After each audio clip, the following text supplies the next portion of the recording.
Hello everybody, welcome back to Anglo Election Insights, and today, just coming out of brief holiday retirement, to bring you guys a quick video just regarding some of the latest polling, and particularly this YouGov MRP exercise, which I have a lot of thoughts on. So firstly, we could see, as a lot of you are probably aware, that the government has made up significant ground in the last few weeks, and the polling trackers such as Bludger Track here are beginning to show Labor with their nose in front, and you can see here that we've had like News Poll post budget has Labor ahead.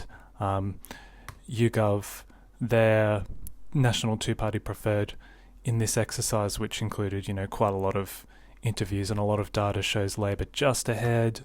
The last just about half dozen of the Roy Morgans has also had Labor ahead, and Resolve Strategic has gone from a 5-point coalition lead all the way back to 50-50 it looks like, and Freshwater Strategy, they're still showing the coalition with a 1-point lead, which is interesting. So they've basically had no real movement, and in fact it seems that Dutton's personal ratings have improved slightly on that one, which is interesting. But what I really want to get into is this YouGov MRP. So we'll just dive right in. We can see here, these are the primary vote shares, and this is actually quite important because it shows you that this kind of generic independent option is getting nearly double digits across the country, but of course that's not going to play out necessarily. They're obviously, the independents are going to do quite well in the seats where they are the incumbents, or maybe they're running for the second time, but in seats without sort of higher profile independents, that the vote share is not going to be anywhere near 8.3. One Nation, again, like we mentioned last time, YouGov seems to be using One Nation as a sort of proxy for all of the kind of right-wing minor party vote, and I'm not really sure exactly what this other represents. I notice in the seats that they've classed Centre Alliance and Katters Australia Party as other, so I guess not. It's just whatever other little minor parties there are. And then a big One Nation vote nationwide here as well. Cool. So as we can see here, very tight in terms of the national two-party preferred vote, but if we look at the seat share, Labor is heavily advantaged by this map, and in fact only looking at a net loss of 3 seats and just about on the cusp of a majority based on this map, with the coalition only making up 2 seats from the 2022 result, and the crossbench growing slightly to 15. Basically, this map is just terrible for the coalition in terms of the way that the swing to them, which is about 2%, has resulted in very little gains in terms of seats. So we've got some of the notable losses include Cowper and Wannon, and then failing to gain seats like Patterson, seats at Bullwinkle as well, like seats that we sort of, a lot of us are really expecting the coalition to pick up. This map has them falling short, but there are still some big swings in areas that maybe we wouldn't expect them. The two-party preferred sort of even result nationwide. Some of the main sort of points that I noticed was that the swing to the coalition is really wasted in a lot of places where either they would need a huge swing or they don't really need a swing at all. So for example, in suburban Adelaide, where Labor continues to hold pretty much all the seats except for Sturt, the coalition are getting fairly sizable swings in seats like Hindmarsh, Adelaide, Macon, Spence, but not enough to actually flip those seats, whereas in the seat where it really matters, in Boothby, the swing's quite small. Same thing in outer Sydney, where this map does give them Wirrawah, which is interesting. I probably wouldn't have Wirrawah in the first 60 seats that I'd give to the coalition, but apart from that, the big swings are in seats like Whitlam and Greenway, Dobell, Chifley, those kinds of areas, MacArthur as well. So not enough to overturn the big margins, but where they really need the swing in a seat like Hunter or Patterson or Reed, that kind of place, they're not actually getting enough of a swing according to this map. And you see it in Melbourne as well, where this map actually has Labor hanging on to their notional gain of Deakin, and the coalition only just barely scraping by in Aston and not able to win McEwen and Chisholm. But the big swings come in places like Hawke, Scullen, Calwell and Gorton, where the coalition need massive swings to overturn the current Labor margins. So yeah, it really goes to show that the swings are just all in the wrong places according to this particular map. A couple of other notes sort of interesting about this. It looks as if YouGov is factoring in the voice referendum vote recall in order to sort of help balance their sample, which maybe like that's had some sort of an impact on the sampling. I don't think any other firm has decided to do that. I'm not sure exactly what the effect is, but I just thought I'd mention that. Also, the generic independent option isn't functioning very well at all. So, for example, in an electorate where there is like a fairly high-profile independent running, in like Macpherson, this is an electorate where a Climate 200 independent didn't, to my knowledge, didn't run last time round, but is running this time, and is sort of tipped to actually make the two-party preferred count or two-candidate preferred count. But here they're only credited with 5.6% of the vote, well behind Labor on 23%. You can see the same thing in a place like Lyne. Here they are sitting behind One Nation. But you go to a place like Nichols, where the Voices for Nichols campaign have basically came out and said there's not going to be an independent, but they're still credited with 22.7% of the vote. Another good example would be over in Calais, where there are now two major independents running, including the incumbent who defected from the Nationals, Andrew G. But 21% of the vote doesn't sort of represent what they're actually likely to get. So just keep that in mind, and because they have basically taken a nationwide average of what the preference flows will be, and they just dump that on every seat, it probably does have some impact on the two-party preferred, and particularly on some of these primary vote counts. So you just want to take this with a generous grain of salt where the independents are concerned. Another really good example here would be a seat like Watson. So here there is an independent running under the Muslim vote banner, who are only credited with 3.8%. Now, they might not do that well, but they're definitely getting more than 3.8%. So it seems to me as if the independent vote is massively impacted here by the type of demographic, and I think it's looking for that more sort of affluent kind of centre-left vote, and the typical kind of teal vote from 2022, but also there's a big bias towards independents running in seats where they made the two-candidate preferred count last time round, as we saw with Nichols. So the other thing is there's a kind of bias towards the centre a little bit. So we take a seat like Fremantle. For some reason there's a 7.8% swing to the coalition. Like, why?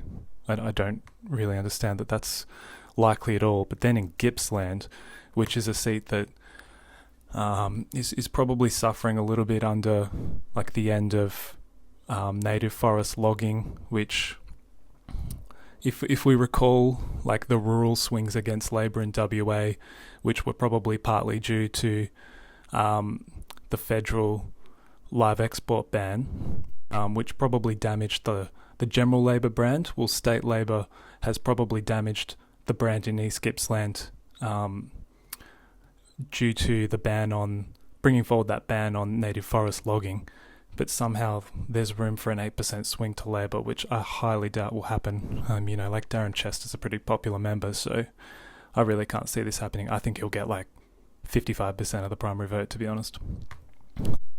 Again, like, just pay not much attention to the swings in primary vote counts in some of these really safe electorates.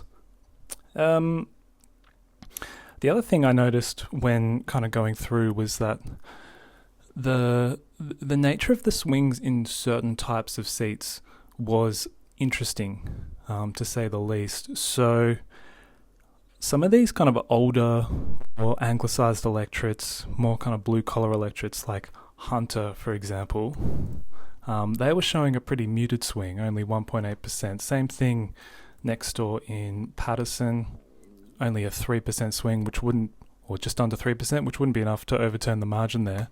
And even in a place like Bullwinkle, so that sort of older, whiter kind of demographic that most other polling is showing that the Liberals are doing quite well with, but here really not sort of much of a swing at all. But then you get into these sort of younger, more multicultural, outer suburban corridors, places like Wirrawah, the big swing is on, and then also in northwest Melbourne. So Scarlin, good example. That might be sort of slightly to do with that bias towards the centre that I talked about, but it's pretty pronounced across a lot of these suburbs with a kind of higher sort of migrant family and outer suburban character to them. As I mentioned, Gorton is another example here. We can see, a big swing there. So just something that I thought was quite interesting. And then, like, in the Hunter, for example, take a seat like Shortland, again, only 2.8% swing. But then in Debelle, which is like probably a little bit more sort of slightly higher educated, a little bit more higher income, and the swing is suddenly 4.5%. So, really interesting. It doesn't quite make sense to me. And then some seats kind of buck this trend. Like Whitlam would be a good example, 7.2% swing. Greenway, again, 7.8% swing. So, just an odd kind of result there, I would say. One that doesn't really make sense to me, where these older, whiter seats are not swinging very hard to the coalition, but these younger, multicultural seats are.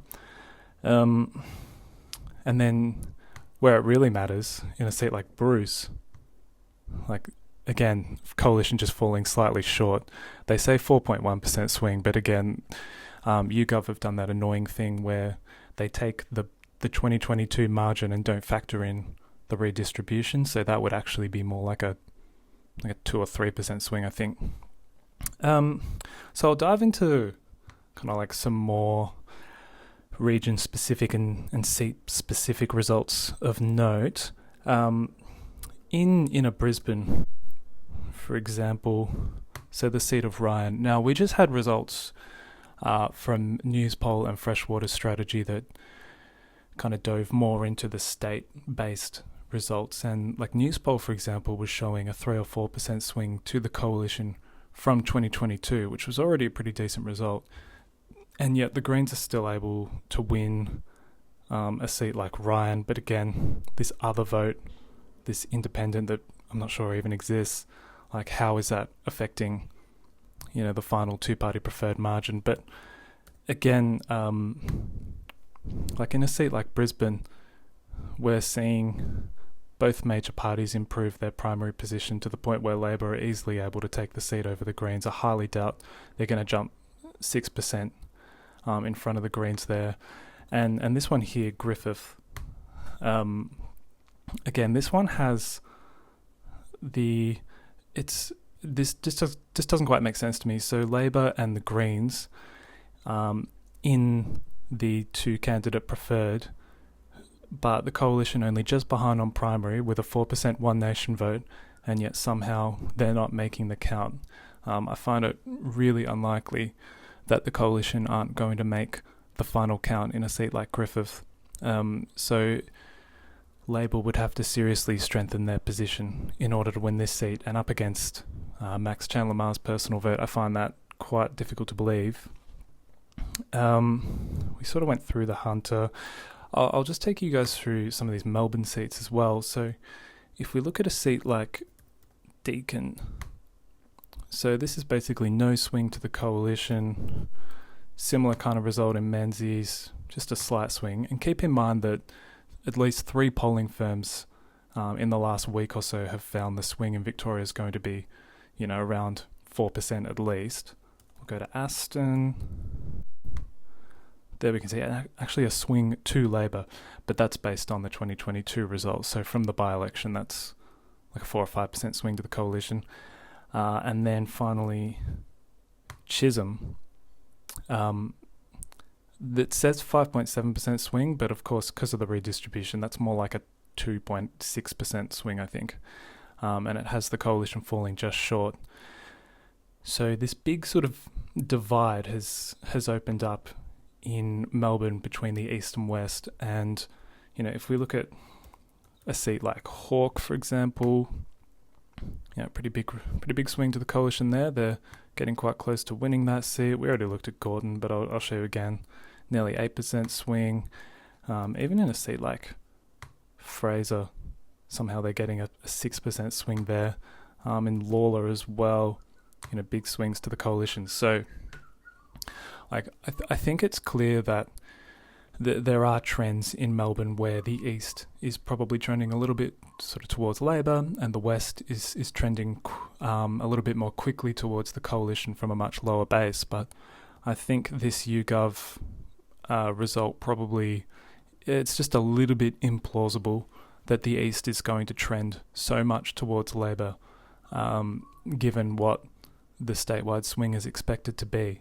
To the point where a seat like Gorton is going to become extremely marginal, but Labor are going to hang on to their notional margin in Deakin. I don't think it's going to play out quite like that. For example, so then if we go over to suburban Adelaide, so I'll just take you through a few of these seats. Pretty big swing in a place like Hindmarsh. Macon as well as another one. Yep, high single digits.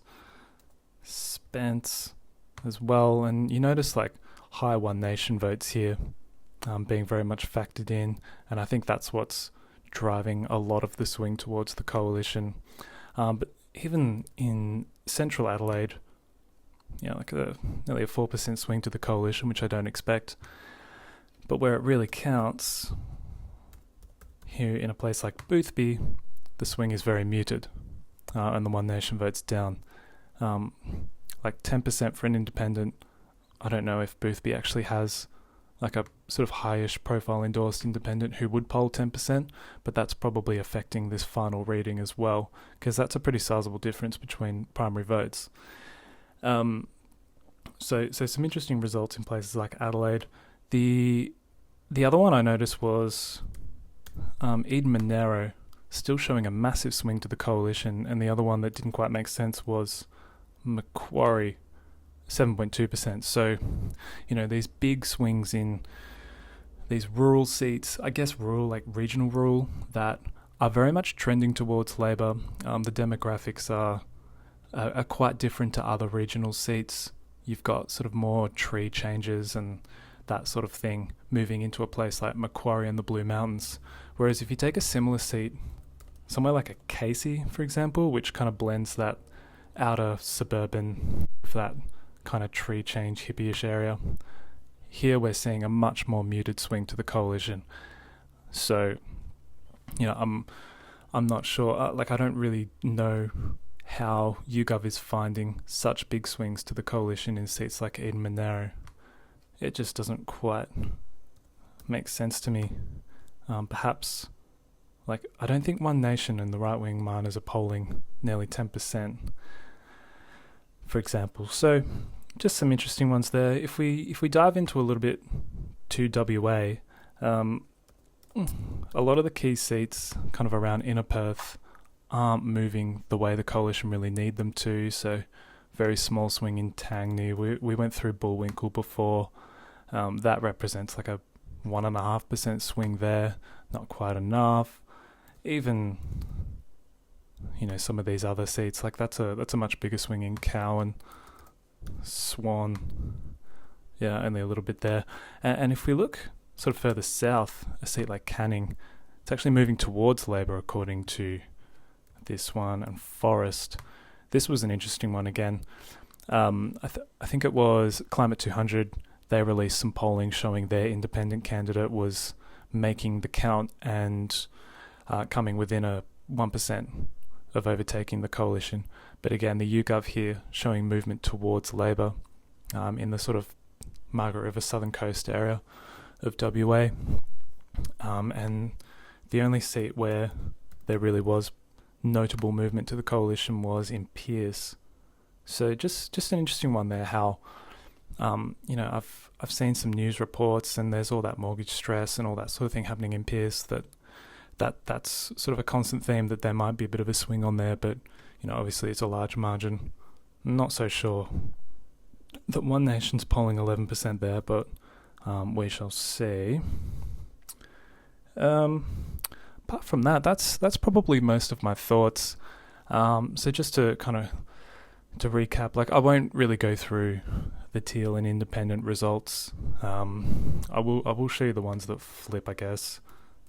So for example, Cowper, that has the coalition vote down about 4% into sort of the 35 range, and Kaz Heiser, I don't know if that's actually how you say her name at all, sorry, getting up to 30%, so that probably would allow her to chase it down. But then is Labor still getting 15% and the Greens still getting 7.5% if the independent is getting that much of the vote? I'm not so sure. I think the independent to get 30% probably cannibalizes a little bit more of Labor and Greens vote there. So maybe like the amount of preferences that the independent is getting on 30% is a little bit generous there. But I sort of believe that coalition primary vote figure. The other one they had flipping was Wannon. So Alex Dyson getting up on a similar vote share, and again Dan T. Now that primary vote figure of sort of just under 38 would represent, I think, a 7% primary swing against. So that's a very significant result. But again, like I highly doubt in this scenario where Dyson gets nearly 30% of the vote that the Greens are still getting 7.5% and actually outpolling One Nation and the right-wing minor parties. I can't see that happening, and Labor up here on nearly 20, that doesn't seem right to me. So I can definitely see Wannon flipping, but it wouldn't flip like this. Like I don't think there's room for 25% Labor Greens vote and another 30% for Alex Dyson. I think he probably gets more like 35%, and these guys get a little bit less, that kind of thing. And then the other one that was interesting was Bradfield. This one actually had the coalition just hanging on 39% of the vote. And again, this doesn't seem right to me. I think much more of the Labor and the Green vote is cannibalized by the Climate 200 independents. So yeah, like a plausible scenario in terms of two-party preferred, but probably not in terms of the actual like primary vote permutations between these centre-left contenders. All right, I think that'll do for today. So just wanted to share my thoughts. But overall, I think it's a bit of a strange map. Like I think it's weird, for example, that Patterson doesn't flip, but a place like Robertson does. That doesn't quite make sense to me. I'm not sure if some of these like older, whiter voters or like blue-collar voters in seats sort of around the Hunter and the Southern Illawarra and maybe even Eastern Melbourne, maybe they showed more sort of leanings towards Labor, whereas the kind of more younger family, outer metropolitan kind of migrant areas, places like Macarthur or Northwest Melbourne, where, for example, if they showed a particular lean to the coalition, maybe that's a bit of a sampling error. But like I find that hard to believe when they conduct 40,000 interviews or whatever just to get this result. But I'm still struggling to make sense of it. I'd be interested to see if Redbridge produce a final MRP leading up to the election. I think their results sort of seem to make a little bit more sense just based on the type of policies that both major parties are coming out with, and just some of the other findings that the pollsters are making. So yeah, I'll leave it there for today. Thanks for tuning in, guys. I'll be back next week with some more videos. I noticed that the Canadian election was called for April 28th, so it's going to be a really busy week in terms of Anglosphere politics at the end of this month. But I will do my best to cover everything in as much detail as I can. But thanks, guys. Subscribe if you are new and you're enjoying the content. Please like the video if you enjoyed it, and comment your thoughts below as well. Thanks, guys.